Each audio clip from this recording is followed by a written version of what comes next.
आज तो कर्नल साहब ने बॉर्डर वाली ड्यूटी छोड़कर न पूरा तत्व विभाग की ओर तक काम करने का जिम्मा ठा लिया भाई। वो लोग मैं आगे चल के बताऊंगा कर्नल साहब द्वारा घर में किस प्रकार के काम को अंजाम दिया गया। उससे पहले कर लेते हैं अपने दिन की शुरुआत। नमस्कार जी सारा ने स्वागत है आपका आज के मेरे नए व्लॉग में। सवेरे सवेरे सूर्य देव ने देख कर एक बात जरूर याद आया कर कि रात चाहे कितनी लंबी हो सवेरा जरूर होया कर है। उसे तरिया अपनी जिंदगी में माड़ा टाइम भी आ जा कर है जो कि थोड़ा धैर्य और दिमाग में शांति रखने तक लेकर भी जा कर है। जिंदगी तो खुली किताब की तरिया होया कर है और हर एक नया सवेरा इसका कोरा पन्ना हुआ है। बस फर्क इतना है अपन उस कोरा पन्ना पर लिखना क्या है, सुख और चैन का किस्सा लिखना है या फिर दुखा की कहानी लिखनी है। फिलहाल मैं तो अपना दिमाग में खुशी का रूप में एक रबड़ रखा करूँ। सुसरा का एक आधा दुख गलती तो लिखा भी जावा है नहीं, उस रबड़ के गद्दे ही साफ कर दूं। चलो ज्ञान की बात तो होती रहोगी, ईब कर ले अपने काम की बात और देखते हैं अपना आज का दिन कैसा जाता है। सारी रात ठंडी ठंडी बाहर चले जावा है जहाँ तक मैं एसी ने छोड़कर ऊपर सो जा करूँ और ऊपर इतना सामान ले जाना पड़ा है मैंने, लेकिन मेरा नया कच्चा जमा बढ़िया है। आधा सामान तो इसकी गोजा में गल है। फैक्ट्री का नहीं जाकर देखा मेरे उठने से पहला कर क्या रेडी वाले सारे काम न मेड़ दिए थे और मोनालिसा चूल्हा पर रोटी बनाने लग रही थी। कल रात ने मैंने तरबूज खाए थे और इनके बीज कचरा में गेड़न की बजाय मैंने इकट्ठे कर लिए थे। मैं सुबह उठ के मम्मी का बगीचा में गेड़ दूंगा। सुसरा का एक ने एक तो जमेगा ही नहीं मत है। और कर्नल साहब ने देख लो भाई शीशा कैल फुटिया था और संभालन आज लग रहे हैं इसने। इससे पहला कर्नल साहब मेरे पवारी उठने के ताने मारा। उससे पहला तो दाल में गणा हरा घी इधर के शक्कर इधर के अंदर 4-5 रोटी लेकर मैंने अगर कहीं लग रही है खा कर रोटी पानी अपनी नहा धोई कंप्लीट कर लेता हूँ और मारे का सेंट सूंट रेडी बजाने के लिए तैयार हो जाता हूँ। पहला तो कर्नल साहब सारा सामान तैयार करके गाड़ी लेकर मेरे तो पहला जा लिया कर दे, लेकिन ईब तो मन गल लेकर जावा है क्योंकि इनका मानना है मोदी जी ने नू कह रखा है अपना देश में तेल जमा थोड़ा रह रहा है और साधना का प्रयोग जब करना है जब जमा जरूरी हो। मेरी बात देखते देखते कर्नल साहब तो कुर्सी पे सो गए थे। फिर मैंने जगाए मखा चलना के वार होने लग रही है नुबले वार तो तेरी वजह तो है हम तुम्हारा सारा काम टेम सर ने मेड का गेट दिया। मखा की मेरी बात फिर है साइंस जमा गेट पढ़ पढ़ कर रुक के मार दी रहा है। एक वयस्क आदमी ने दिन में कम से कम 18 घंटे सोना चाहिए, मैं तो फिर भी 8-9 घंटे सो हूँ। सारे जने गर्मियों की दोपहरी में एसी और कूलर चला चला कर खराटे मर मर के सोआ, लेकिन मेरा बाबा हाथ भेजा है रेडी पे। और कर्नल साहब का देख लो भाई के दिमाग चल रहा है। हमें घर में 3 जने हैं लेकिन हमारे 4 कूलर धरे हैं और इब्बी इसका बाड़ी पर एक कूलर और लेने लग रहे हैं। बरानी के बनाऊंगा इसका। मैं तो नाटू था कर्नल साहब ने मखा रहने देना के बना हुआ इसका बाड़ का, लेकिन कर्नल साहब ने मेरी तो मैं नहीं कोनी वो तो अच्छा है इनकी 50 रुपया बदल डील कैंसिल होगी। कर्नल साहब 400 पर अड़े रहे और स्क्रैप डीलर ने बोला ना मैं तो 450 का दूंगा। कर्नल साहब और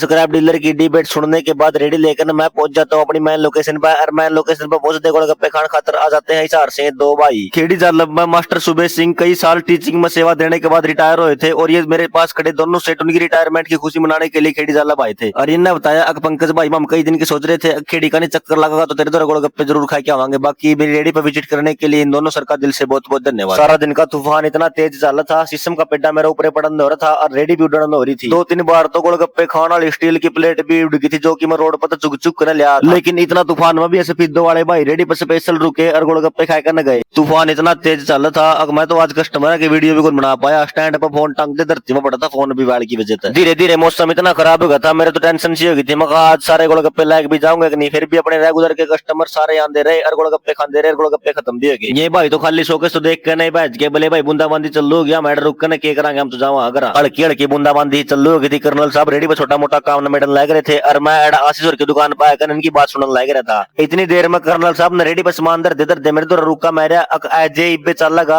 अक बूंदाबांद समय पच्चा चलाना है मखा ना मैं तो इब्बे चल लूंगा बूंदा का के बेरा करा कितनी तेज है जय अरगर आ जान के भी चोर हो जा। कर्नल साहब ने बोले लादे फिर चौथा गेर क्या की बात देखा इतनी सुनते एक्स्ट्रा सामान कर दिया। मेटाडोर पर लोड लाकर 360 डिग्री वाला मोड रेस की स्पीड पर पूरा पंजा धर दिया और मेटाडोर गराज का नहीं खाच दी। ले भाई ऐड ही जाकर न मिला है आत्मा ने पूरी तरह सुकून। जब सारे गोलगप्पे खत्म करके ना सफाई सफाई कंप्लीट करके ना ये गोलगप्पा का खाली शोकेस गाड़ी में रहूं जब। लेकिन कर्नल साहब का काम अभी तक खत्म को नहीं आया। उसके गेला कर्नल साहब ने मेरा एक काम और दे दिया। बोले साइकिल लेकर अड्डा पिज्जे और चाय पत्ती लिया खुली होड़ी। मैं भी ठहकर अपने बुलेट पटाखे मरदा मरदा सीधा पहुंच गया दुकान पर और आधी किलो चाय पत्ती लेकर एंजल मेरे चाचा दौरे भी रुक गया। खेड़ी का मैन बस स्टैंड पर मेरे चाचा की भी गोलगप्पे की रेडी लगा है भाई जमा ऊ बहु मार लेबर की रेडी पाओगी जो टाइम लगा तो भी गोलगप्पे खाई जी। घर पहुंचते कर्नल साहब कपड़े बदल दे पानी वाला टैंक में बढ़ गए और मेरे तक बोले तो भी कपड़े चेंज कर ले सफाई सफाई करांगे टैंक किया पे आज। जून का महीना में भर का नहीं पानी आना जमा बंद हो जाकर है और इसी बहाने हमें आई साल टैंक की सफाई भी कर जाकर। इस टैंक में थोड़ा पानी बच रहा था हमारा आने से पहला मोनालिसा ने थोड़ा पानी तो ऊपर टंकी में चढ़ा दिया और कि मैं पानी नीचे तसड़ी बाल्टे और ड्राम ड्रूम में स्टोर कर लिया। ईब तो इस टैंक में नरी गैर ही बच रही थी जो कि कर्नल साहब बाल्टिया में गल गल के मेरे चिपकड़ा लग रहे थे। अली तो हमें कदे कदे बैठा कर रहा ईब भी देख लो मोनालिसा कपड़े धोने लग रही थी और हम दोनों बाबू बेटा टैंक की सफाई करने लग रहे थे। नू तो मैंने टैंक में तो लेकड़ी इस गारा का भी बढ़िया तरीका यूज कर लिया था क्योंकि नाले में खिंडाने की बजाय या मैंने मम्मी के पेड्या में खिंडाई थी जो कि बहुत ही उपजाऊ है। व्लॉग के माध्यम से नारायण के विधायक श्री जस्सी पेटवाड़ जी को कहना चाहूंगा कि श्रीमान जी मेरा गाँव एबतपुर आपके हल्के नारायण के अंडर में ही आता है और इसमें बहुत सारी कमियां रह रही है। गाड़ तो बने बने कौन थी, ऊपर तक पानी भी कोई पहुंचने लग रहा। चलो अपना घर में तो टैंक है, बारिश बुरिश का पानी सेव कर ले या फिर टैंक करके ला लिया। लेकिन अपनी गली में बहुत सारे घर है जिनका घर टैंक को नहीं, वे कित पानी सेव करेंगे। समरसील वहां तो सुसरा का पानी खारा लिकड़ा है। चाची ताई सर पे पानी ढो ढो कर छगली और बालक तो बेचारे 2-2 3-3 दिन तक इतनी गर्मी में बिना नहाए रहा है। देख लो समस्या का समाधान कराओ तो कराए दो, टाइम तो कटे रहा है। फिलहाल कर्नल साहब ने धरती पे पहुंचा पाचा मार कर धरती जमा काची काट दी थी। अरीब कांदा न साफ करने लग रहे थे। तो कर्नल साहब सफाई करवावा है, थोड़े दिन में बागड़ों में ले आऊंगा नहीं, फिर उसने बैठा करूंगा इस टैंक में। अरे ऊपर तक ढक्कन बंद कर दिया करूंगा, सफाई सफाई करके ना आप लिगड़ा करेगी इसका। फिलहाल कर्नल साहब ने भीतर तो रुका मारिया,